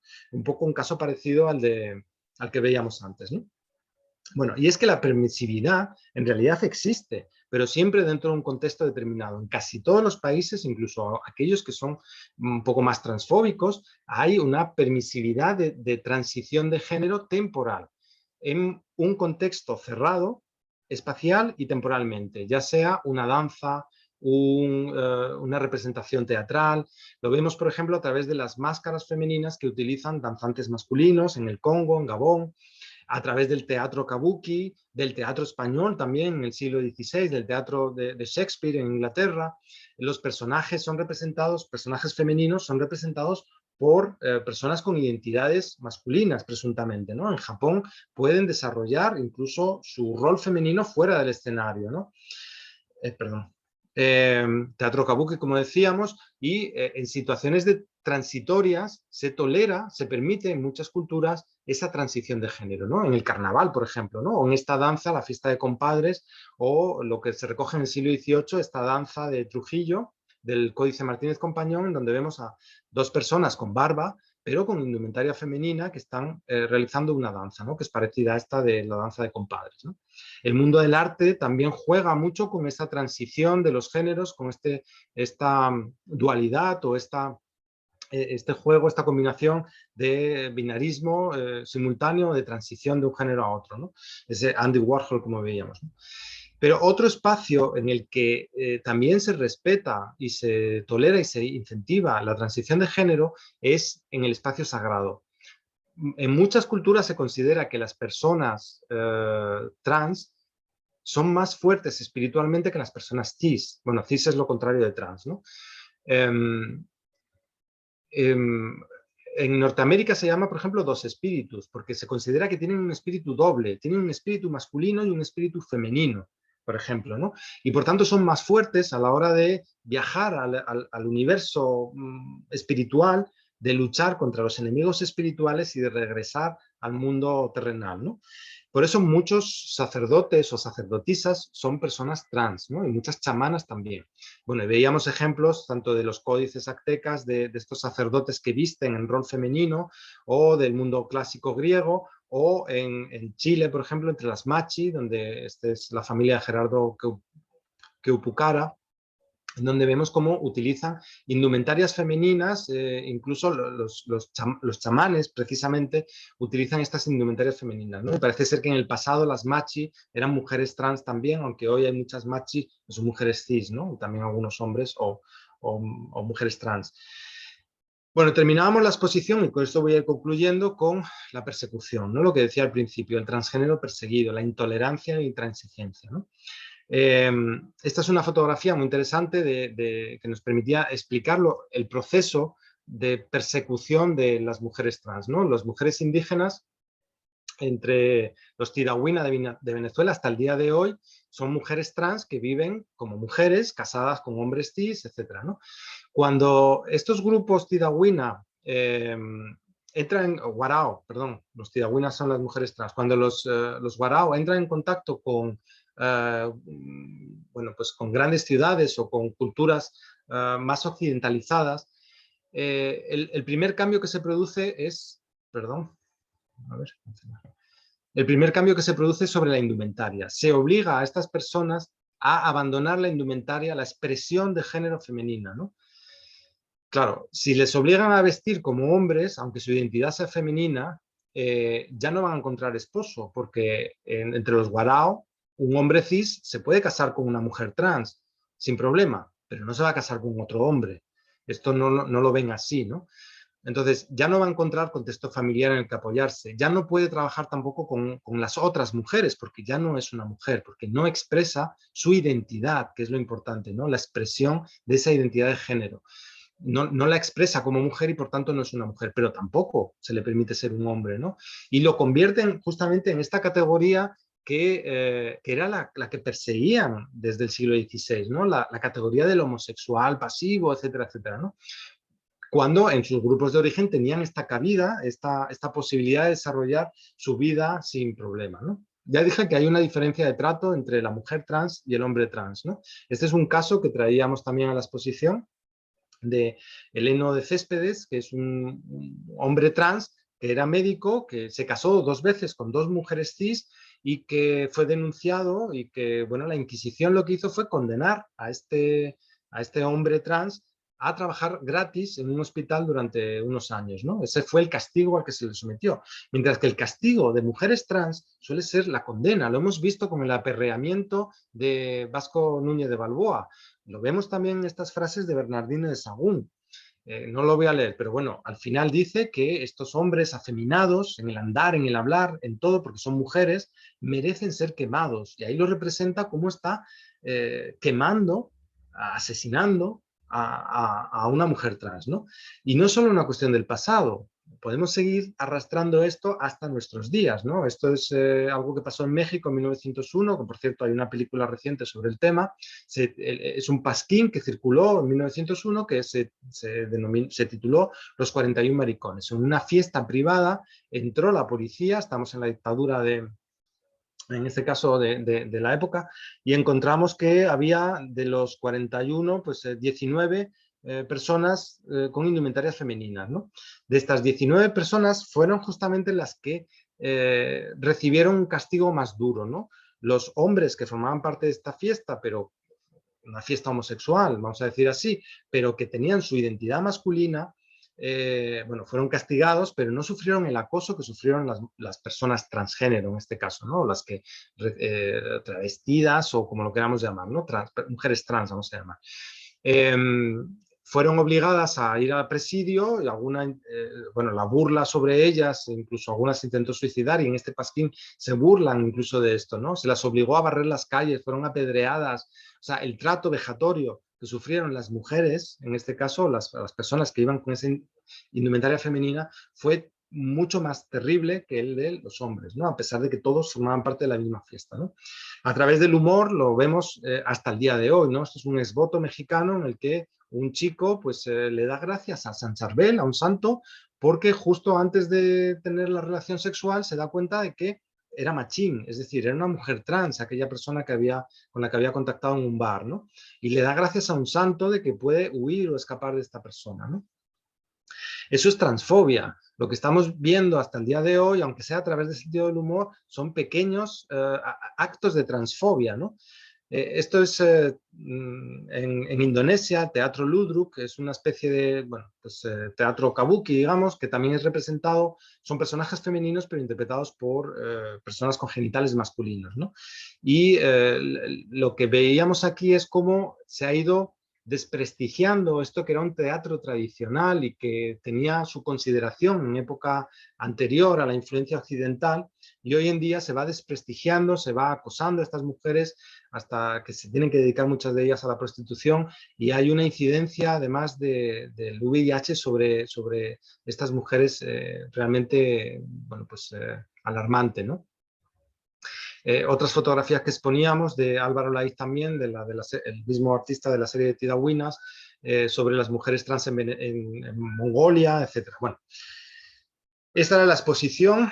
Lo más positivo, como ya para concluir, fue el contacto con estas personas de asociaciones, personas de distintos colectivos con las que intentamos dialogar. Ofrecimos la plataforma del museo para que expusieran su situación, que pudieran acercarse también. Voy terminando ya, sí. Y había un aspecto negativo que es, bueno, pues varios socios de la asociación de amigos se dieron de baja al anunciar la exposición, pero nos quedamos con que el relato se incorpora al museo, adquirimos algunas de estas fotografías que hoy forman parte de la colección del museo y en algún momento pues retomaremos este tema y lo incluiremos en la exposición permanente, bueno, pues como una parte más del relato, de la historia que tenemos que contar sobre América, ¿no? Y esto es lo que quería contaros sobre la exposición. No sé si me ha alargado demasiado. Así que muchas gracias. ¿Alguna pregunta? Os he dejado mudos a todos. Espero que no se haya ido mucha gente porque me ha alargado a lo mejor un poquito. Yo puedo seguir hablando otra hora más, si me dejáis, pero creo que no es conveniente. Muchas gracias, Andrés, estuvo buenísimo. Muchas gracias. Gracias, Pablo. Yo tendría muchas preguntas, pero me parece mucho más interesante que nuestra audiencia las pueda hacer. Así que bueno, nada, están abiertos para que puedan hacer cualquier pregunta. Bueno, gracias por los comentarios que estoy leyendo. Muchas gracias a todos y a todas. De verdad, animaros a hacer alguna pregunta. Si os quedáis con alguna duda, es el momento. Ahora mismo podéis preguntar lo que queráis. Si lo sé responder, respondo. Y si no sé, pues lo podemos debatir aquí. Bueno, al final, la reflexión un poco es que sigue existiendo transfobia, ¿no? España aparentemente es un país permisivo, ¿no? La legislación, además justo ahora está saliendo la ley, lo que llaman la ley trans, que es sobre el transgénero, sobre las identidades de género, y aparentemente es un país tolerante, ¿no? Digamos, por decirlo de alguna manera. Pero en realidad cuando rascamos un poquito, y yo creo que esto es lo que pasa en general, sigue existiendo cierta transfobia, ¿no? Y esto es preocupante. Yo creo que el papel que cumplimos los museos en este sentido es importante porque estamos, no me gusta usar este término, ¿no? Pero bueno, estamos normalizando algo que ha existido siempre, ¿no? Y que hoy lo vemos de una manera extraña, pero que si lo mostramos desde los museos también, si enseñamos, visibilizamos y bueno, pues explicamos estas situaciones, pues se va a entender mucho mejor, porque muchas veces el miedo que hay es el desconocimiento, ¿no? Mucha gente de nuestro público habitual del museo no vino a ver la exposición, no quisieron ver la exposición, solamente un grupo que vino, y eran sobre todo mujeres, que cuando yo hice una de las visitas me acompañaron. Voy a responder a esta pregunta que acabo de ver, lo siento, no va a itinerar por América, pero hay un catálogo y podéis ver en el catálogo. La exposición terminó en el 2017, eran piezas prestadas de distintas instituciones y bueno, fue complicado armar la exposición y de momento no va a itinerar. No sé si en adelante habrá otro proyecto parecido, pero esta exposición no. Decía que este grupo había venido al museo y cuando yo hice una visita me justificaban la presencia, ¿no? Me decían, venimos a ver la exposición, pero no sabemos cuál es el contenido. Y digo, no pasa nada. De verdad que no sabemos de qué trata. Y digo, que no te preocupes. Venimos porque nos vas a dar la charla tú y tal. Y digo, bueno, bien. Pero notaba que había una preocupación porque fueran señaladas estas personas por venir a ver una exposición en un museo, ¿no? Un museo tradicional, como es el Museo de América, pero que era una exposición un poquito extraña, ¿no? Y había miedo, incluso en el público, a acercarse, nuestro público tradicional me refiero, a acercarse a ver esta exposición, ¿no? Y esto es algo que en el fondo sigue existiendo. Tenemos miedo a hablar de estos temas porque no conocemos el vocabulario. Identidad de género, expresión de género, género asignado, orientación sexual, son temas que, o son términos que a veces no se manejan con facilidad, sobre todo cuando tenemos cierta edad, ¿no? La gente más joven lo maneja perfectamente, ¿no? Y bueno, este es el papel que yo creo que cumplen los museos, que es, bueno, pues explicar la problemática contemporánea, cada uno desde la perspectiva que tiene, ¿no? El Museo del Prado también hizo una exposición sobre la otra mirada, ¿no? en este caso sobre obras de arte del propio museo. Como digo, como me dejéis, yo puedo seguir hablando yo solo. A ver, ¿alguna otra pregunta? No sé si... Pasaron unas preguntas, a ver. Sí. Claro, lo de la interpretación de la imagen es la construcción, efectivamente, desde cada cultura, ¿no? Y además también varía incluso dentro, en nuestra cultura occidental contemporánea, me refiero, ¿no? Varía incluso, aunque seamos de la misma cultura, la interpretación de dos personas, porque el bagaje cultural de un investigador no es igual que el del otro. Las lecturas, su aprendizaje, su experiencia vital varía entre una persona y otra, ¿no? Y no sé si es apertura de mente o qué, ¿no? Pero la aproximación no es igual, ¿no? También es verdad que las cosas están cambiando muchísimo y muy rápido, ¿eh? La gente más joven, yo ya tengo cierta edad, ¿no? Pero la gente más joven que está ahora empezando con la investigación, lo tiene mucho más interiorizado, ¿no?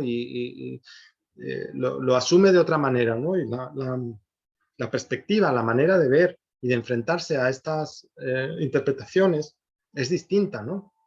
Es un aprendizaje, obviamente, ¿no? Y es cultural. No sé si hay Yo alguna... pensaba en el contexto, en el 2017 no me acuerdo quién gobernaba España, pero digo, en el contexto político actual es una exposición que hoy sería mucho más problemática de llevar adelante, ¿no? Como digo, ahí está todo tan radicalizado, digo, el debate de la ley trans que fue, digo, medio escandaloso en un punto, ¿no? Digo, el partido oficial no se abstuvo y digo, todas esas cuestiones y las peleas entre el transgénero y el feminismo. Bueno, claro, o sea, a ver, yo no me considero un especialista en género, ¿eh? Creo que hay mucha gente más cualificada para hablar de estos términos que yo, ¿no? Es verdad que las feministas más radicales, digamos, se oponen a que se denominen mujeres a las mujeres trans, ¿no? Porque no consideran que sean mujeres, porque los genitales, eh, o sea, ¿cómo es? El género asignado es el que cuenta, ¿no? Y entonces yo, sinceramente, no estoy de acuerdo con esto. Me parece que es una defensa un poco de un camino que se ha seguido y que es verdad que las feministas han abierto, igual que la lucha homosexual, ha abierto unos caminos que han permitido también pues, acceder a unos derechos, ¿no? A muchos colectivos. Las feministas lo han hecho, ¿no? Pero bueno, excluir a las identidades, porque yo creo que lo importante es lo que una persona, lo que cada persona siente que es, ¿no? A mí me da igual que me digan desde fuera, pero claro, yo ya tengo una edad, ¿no? Pero a un niño no es lo mismo, ¿no? Cuando a un niño le estás imponiendo un género porque tenga unos genitales determinados o porque consideres que tiene que ser, ya sea uno o el contrario, me da igual, ¿no? La imposición es lo que yo creo que hace daño, ¿no? Porque lo que hay que respetar es la identidad de género. El género asignado es una cosa que viene impuesto desde fuera, la identidad de género es la propia, ¿no? Y esto es lo que uno tiene que sentir y es lo que hay que respetar, lo que uno siente que es. Y luego la expresión de género también da igual, en realidad. Debería dar igual, no da igual, ¿eh? Pero debería dar igual, ¿no? O sea, ¿cómo me he visto yo? ¿En qué cambia? En la antigüedad sí, porque uno era escaneado en función de su indumentaria, ¿no? Se sabía si estaba casado, si tenía hijos, si era un buen cazador o si era un empresario de prestigio por su indumentaria, por su atuendo, ¿no? Si era masculino, si era femenino o lo que fuera, ¿no? Se le hacía esa radiografía según cómo vistiera y solamente con eso ya entendías quién era esa persona. Pero hoy en día esos códigos ya no funcionan y por tanto tampoco tiene sentido el obligar a una persona que vista de una manera determinada, ¿no? Insisto que está cambiando muchísimo en los últimos años y de manera muy rápida, ¿no? Yo ya veo por Madrid personas que, bueno, visten con indumentarias fluidas porque no son ni de género masculino ni femenino y que muestran pues bueno, pues una personalidad que va en contra de ese binarismo, ¿no? Y que me parece perfecto, ¿no? Y que yo creo que todo depende un poco de la identidad de cada uno, de lo que cada uno haga mientras no dañe al otro, ¿no? Y ahí está. Tengo dos cosas para decir. La primera es Sí. que nada, son cosas como muy domésticas, pero me parece que una es que una señora experta en museología me dijo, bueno, te conocía de tus libros, y me dijo, qué raro que un profesional de la museología y la documentación haya hecho una exposición así. Digo, ¿qué relación le encontrás a tu profesión, digo, como un experto en museología, en documentación, y hacer esta exposición? Y la Bueno, otra es de hace 2 días. Y bueno, nada, te dejo responder esta primera y después te hago la segunda. sí, gracias, sí, porque luego se me va a olvidar, pero sí. A ver, yo soy americanista, emigré desde Asturias a Madrid para estudiar antropología de América, mi tesis es sobre arqueología de Ecuador, pero cuando aprobé las oposiciones de museos, me tocó trabajar en distintos temas, ¿no? En otros museos. Yo no empecé en el Museo de América, ¿no? Estuve en el Museo del Prado, estuve en el Museo del Ejército, bueno, en otras cuestiones, ¿no? En el Museo del Prado es donde desarrollé la vertiente de documentación, porque me ocupaba de estos aspectos, ¿no? De la temática de la documentación. Y eso es lo que me permitió pues, avanzar en esta línea, ¿no? Pero la tengo un poquito olvidada ya, porque cuando ya pude incorporarme al Museo de América y desarrollar lo que había sido mi formación original, que es la de, bueno, arqueólogo, antropólogo, historiador de América, trabajar con colecciones americanistas, que es lo que me interesaba, bueno, pues he publicado sobre Jamacuaque de Ecuador, sobre Manteño, trabajo sobre todo con el área norandina, eso también es cierto y a lo mejor por eso el acceso a ese tipo de publicaciones más de investigación arqueológica tienen menos repercusión que las de documentación que son más transversales, ¿no? O más, de más interés general, digamos, ¿no? Pero también trabajo con Virreinal y es que me meto en todo, soy un metiche, lo que llaman allá en metiche, ¿no? Me meto en todo. La otra pregunta, Pablo, no sé si con esto he respondido, pero que quiero No, decir que la otra pregunta también tiene que ver con que antes de ayer, una, supongo, trans muy conocida ahora, que es Samantha Hudson, española, en la Marcha del Orgullo, en Madrid, mostró unos videos de una migrante africana, y justamente se refería a esto, ¿no? Refería a lo que vos quisiste mostrar en la exposición, ¿no? Que ella decía que la transfobia y la homofobia en realidad era básicamente colonial. Y que en África eso no sucedía, y que en realidad la transfobia y la homofobia fue incluida por los colonialistas europeos, y que también eso había sucedido en América, ¿no? Entonces, digo, estas cuestiones a nosotros nos permiten pensar mucha idea de lo colonial, ¿no? De cómo lo europeo justamente se incluyó en nuestras sociedades, ¿no? A partir de lo que nosotros llamamos la conquista, que fue realmente una conquista. sí, sí. Efectivamente, sí, sí, sí. Cuando la visión, sobre todo la interpretación y la anulación de esa realidad, de esa parte de las culturas, es evidente que fue así, ¿no? O sea, hubo esa persecución, esa aniquilación, sobre todo por imposición de un determinado tipo de culto, ¿no? Yo no me quiero meter en el tema religioso, pero es verdad que el tratar de imponer un relato determinado, una manera de entender el mundo determinada a otras personas que entendían el mundo de otra manera, es lo que provocó todas estas fricciones, bueno, una parte de estas fricciones, ¿no? Luego está la conquista económica, territorial, etcétera, ¿no? Pero la conquista espiritual yo creo que dañó especialmente esta diversidad, ¿no? que existía en América.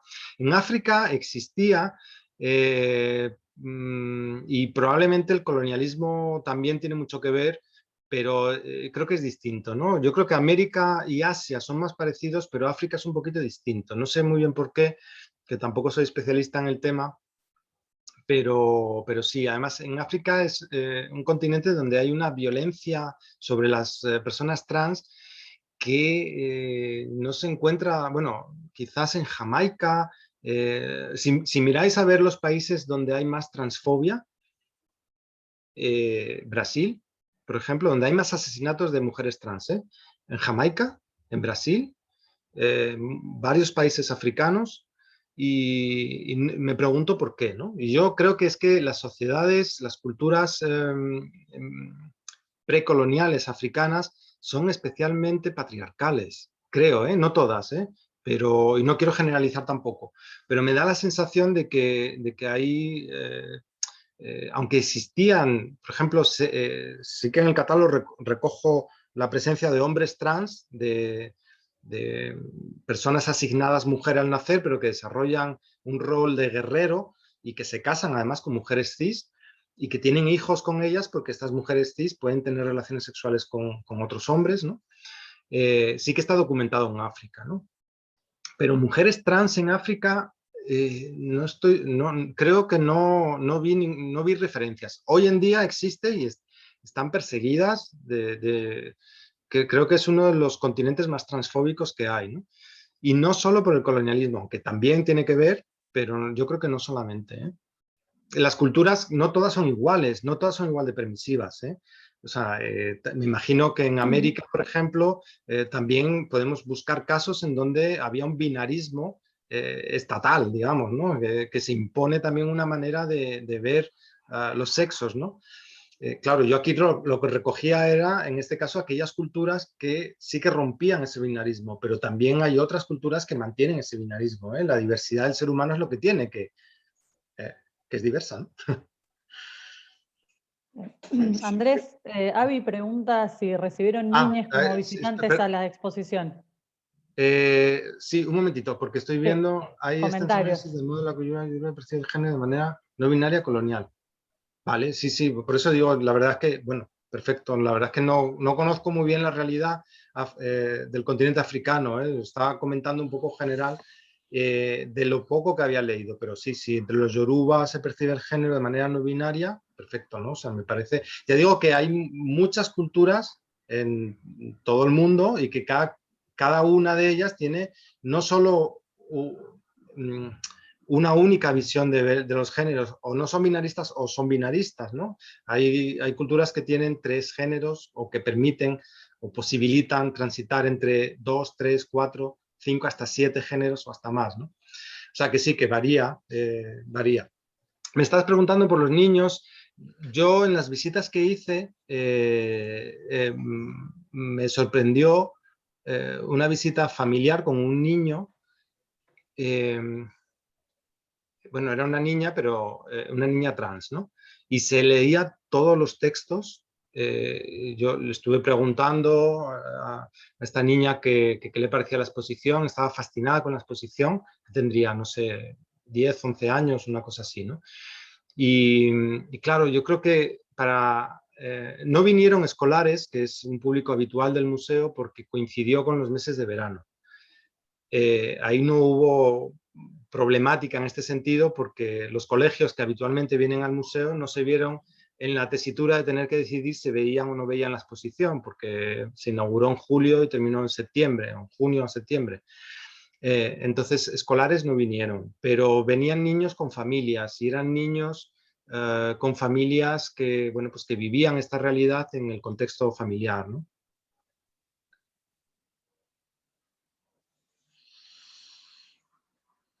Les hubiera venido re bien ir. A los niños, sí, les hubiera venido bien, claro que sí, sí.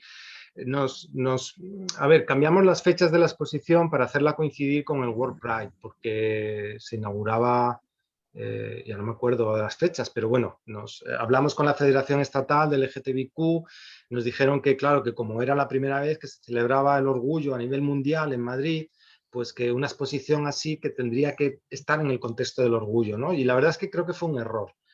Fue un error porque le dio mucho miedo a mucha gente al vincularla con el tema del orgullo. Esta exposición en otro contexto, sin vincularla con el orgullo, probablemente hubiera atraído a otro tipo de público más tradicional, ¿no? Que no se hubiera asustado tanto al pensar a lo mejor que era algo reivindicativo o lo que fuera, ¿no? Creo que las fechas fueron un error y además el no poder contar con escolares también fue un error porque efectivamente, aunque los niños hoy en día y la gente más joven es muy diferente, yo lo noto muchísimo, la gente más joven está súper al día de estos temas, saben perfectamente, no hace falta explicarles estos conceptos porque supongo que los aprenden. Hoy cuando vemos la televisión, casi todos, o el cine, casi todas las películas, casi todas las series de televisión ya incluyen personajes trans, ¿no? Esto hace 8 o 10 años no se veía. Hace 10 años sí había personajes homosexuales, ¿no? Pero no había personajes trans. Y hoy en día son protagonistas de series de televisión. Es decir, ha cambiado muchísimo la sociedad, ¿no? Y se está volviendo cada vez más permisiva, aunque sigue existiendo esa transfobia, ¿eh? Sí, además también el ubicar la exposición en la fecha del World Pride los hizo competir con, no sé, con el Prado, con el Thyssen, que no les convenía y que además están en el mismo recorrido del World Pride, con lo cual era mucho más, para el Museo de América hubiera sido muy interesante tenerla en otra fecha, ¿no? Y en otro para que instalen ese recorrido y vayan a verlo ahí.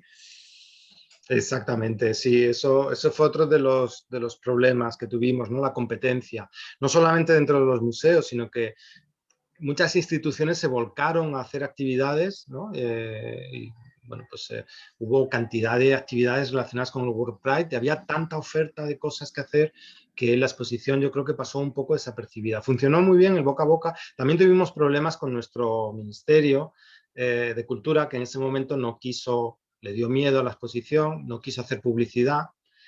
Teníamos la posibilidad de poner carteles de publicidad de la exposición en la fachada del propio ministerio, que está, no sé si, bueno, sonará a lo mejor el barrio de Chueca, que está justo en el centro, en el meollo, donde se celebra el orgullo, y nos negaron la posibilidad de poner las banderolas. Bueno, no quisieron mandar la nota de prensa a los medios, nos dijeron que la mandáramos directamente y claro, como museo pues no tiene la misma repercusión que como ministerio, ¿no?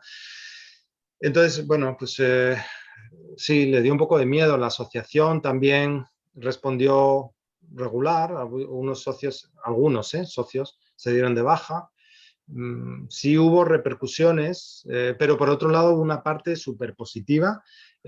Todos los compañeros de otros museos, de otras instituciones, vinieron a ver la exposición. Yo hice visitas guiadas hasta aburrir a todo el mundo porque no paro de hablar. Así que la verdad que en ese sentido muy bien, ¿no?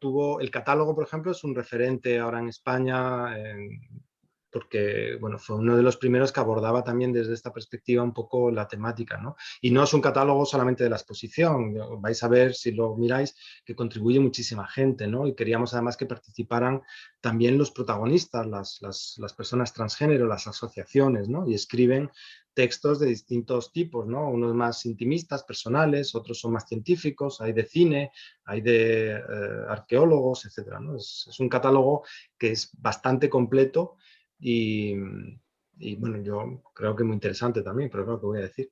Sí, también es una referencia museológica muy interesante de pensar nuestras colecciones, los museos, digo, que no tenemos piezas o que tenemos que salir a buscar piezas, de revisitar las colecciones y de esta pregunta, ¿no? ¿Por qué en un museo de historia tendríamos que tener estas piezas referidas al transgénero, ¿no? En eso es muy interesante, digo, es un catálogo que marca una referencia, ¿no? Para múltiples preguntas que se dan a partir de este momento, de trabajar con lo trans. Sí, sí, sí.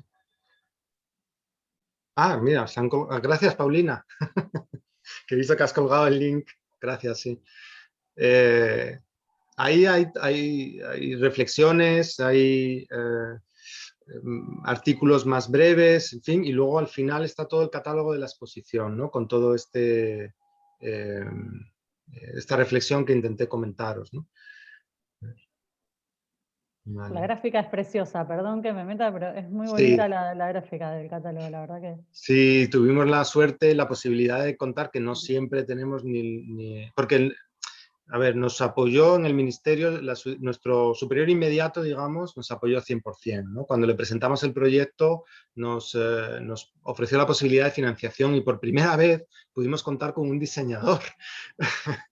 Claro, entonces es un diseñador, se llama Nacho Reina, que nos hizo el diseño del catálogo y también, bueno, la gráfica de la exposición y, en fin, y se nota, ¿no? Claro que se nota así.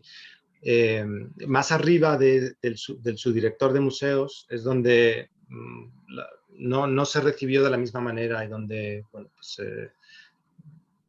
la exposición yo creo que dio miedo. Hoy en día, o sea, yo creo que si estamos hablando de 2017, parece mentira que en 4 años haya cambiado tanto la situación, pero es que yo creo que esta exposición hoy en día no hubiera llamado la atención, vamos, quiero decir, se hubiera hecho la exposición sin problema, ¿no? Pienso, ¿no? Y más con el contexto de la ley, ¿no? Pero hace 4 años y no es tan lejos, ¿no? Todavía no había arrancado, estaba comenzando el tema, ¿no? Había cierta polémica, pero no había arrancado todavía, desde la cultura al menos, desde los museos, este tema, ¿no? Ya se aborda como algo más habitual, ¿no? Dentro del museo, ¿no? Precisamente el Museo del Prado, el 15 de julio, tiene un seminario sobre LGTB. Continúa un poco con esta dinámica que comenzó en el 2017, ¿no? También voy a hablar, o sea, pero contaré más o menos lo mismo. Sí. Bueno, ¿alguna pregunta más? Así ya es muy tarde en Madrid, así que si lo... Sí. Ah, sí, Marcia quiere hablar. Bueno, ante todo, buenas tardes, buenas noches ahí en España, buenas tardes a todos, todas y todes. Bueno, ante todo yo quiero agradecerte infinitamente, Andrés, por esta exposición. No tuve el placer de verla, pero no sabes la importante que es también para la comunidad trans, todo esto que acabo de escuchar. Me llenaste de una información rica, universal, digamos. Bueno, yo me presento, yo soy Marcia Echenique, soy de la ciudad de Rosario, soy de Argentina, soy una sobreviviente del periodo de la dictadura, exiliada, viví en España 1 año, estuve exiliada en Europa por 20 años en el periodo de la dictadura, y luego vuelta aquí en Argentina. Cuando volví en Argentina, el gobierno que estaba en esos momentos, nosotras hace 11 años más o menos que se sacaron los edictos contravencionales aquí en la ciudad de Rosario. Por lo tanto, éramos perseguidas en aquellos años. Nos reconoció un gobierno anterior al que está actualmente, en la provincia de Santa Fe hablo, y gracias a eso yo hoy me dedico a hacer un archivo de la memoria travesti trans aquí de la provincia de Santa Fe. Ante todo, primero para reivindicar la muerte de mis compañeras, que hoy ya no están más y han desaparecido por todo lo que arrastró muchas de las cosas que vos explicabas y que yo muy atentamente fui absorbiendo lo más.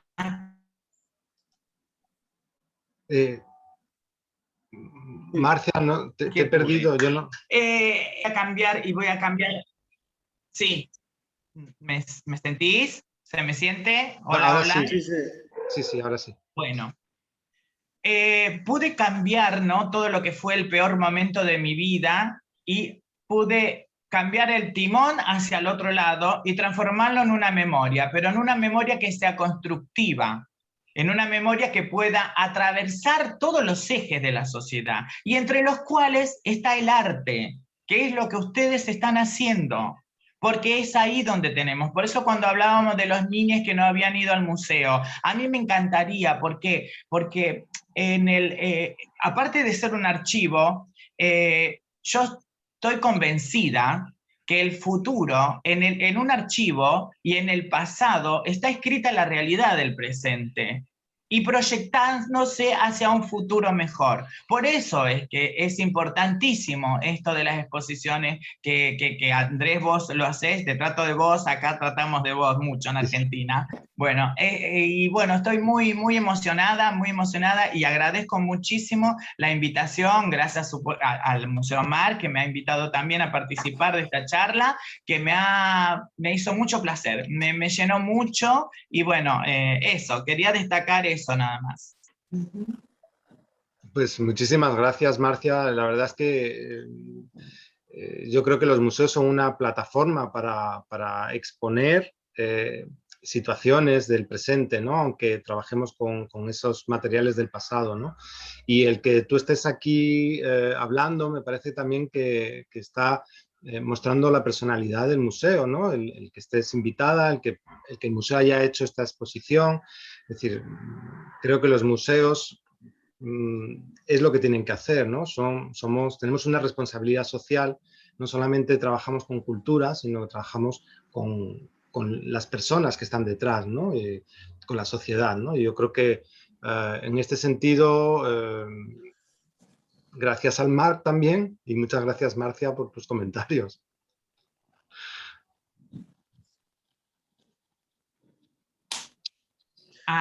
Perdón, voy a hacer otro porque vi una preguntita ahí que hicieron. Bueno, nos pueden encontrar en Archivo de la Memoria Travesti Trans de la provincia de Santa Fe. Y ahí van a encontrar un montón de cosas muy ricas y muy interesantes también. La idea también de nosotras es hacer una exposición en algún momento para que se pueda ver de dónde nosotras venimos, y de todo lo que se nos privó, y de todo. Nosotras hace un año, porque ahora estoy perdida con lo de la pandemia, hace 1 año y medio, 2 años, por primera vez pudimos poner una placa en conmemoración de nuestras desaparecidas, que son todas las compañeras que quedaron en el camino. Nosotras en la ciudad de Rosario somos 14 sobrevivientes nada más de esos años. Así que, y las 14 sobrevivientes de esos años somos las que emigramos, las que nos exiliamos, porque las que quedaron en Argentina hoy no están más. Es por eso que yo inicié todo esto, primero por reivindicar la muerte de ellas, y segundo porque me parece que es importantísimo, como el museo y como las muestras, para proyectarse hacia un futuro mejor, más igualitario, para que todos podamos tener los mismos derechos, que no se pide ni más ni menos que eso. Y la heteronorma que vos antes estabas hablando, de aquellos años hasta el día de hoy arrastró toda esta discriminación y toda esta falta de empatía que hay y que existe en la sociedad. Por eso yo digo, tenemos que empezar a deconstruir, dejar lo que está construido bien, pero deconstruir desde lo que vos explicabas, Andrés, especialmente. Es por eso que a mí me encantaría, yo me tomaría un avión para verte, mira, porque me encantó todo lo que explicaste, tomé apunte de lo que más pude, la verdad que fue un máster para mí, la verdad que sí. Y vos no sabés cuántas mochilas pesadas también que sacarían a la población trans principalmente, te hablo, porque esta historia y todo lo que vos contabas es eso, Andrés, saca mochilas que el mismo colectivo lleva, por la implementación de un chip que nos pusieron acá y que vamos todos atrás de ese chip. Por eso yo no tengo más que palabras de agradecimiento a esta charla y sobre todo, bueno, a vos, Andrés, también, genio. Muchas gracias. Gracias a ti, Marcia. No sé si me he puesto colorado, pero es el cuadro. Bueno, muchas gracias. Bueno, cerramos y saludamos a Marcia, que siempre van a ser el Archivo de la Memoria Travesti Trans de nuestra provincia, va a ser bienvenido al Museo Marc, que ya las tuvimos, que nos visitaron, y siempre van a ser bien recibidas y las queremos en el museo. Y fundamentalmente, bueno, agradecerles a todos y agradecerles fundamentalmente a vos, Andrés, porque fue genial la charla, nos sirvió muchísimo y nos da mucha energía, y nada, y pedirte por favor que sigas haciendo ese tipo de exposiciones, que empezaste con esta de los sentados en la América precolombina, y que te pidan más exposiciones en el Museo de América, porque para nosotros es una referencia muy importante, ¿no?, para seguir trabajando. Pablo, muchísimas gracias. Paulina, Lucía, muchísimas gracias a todos y a todas, y bueno, pues hasta la próxima. Buenísimo. Muchas gracias. Muchas gracias.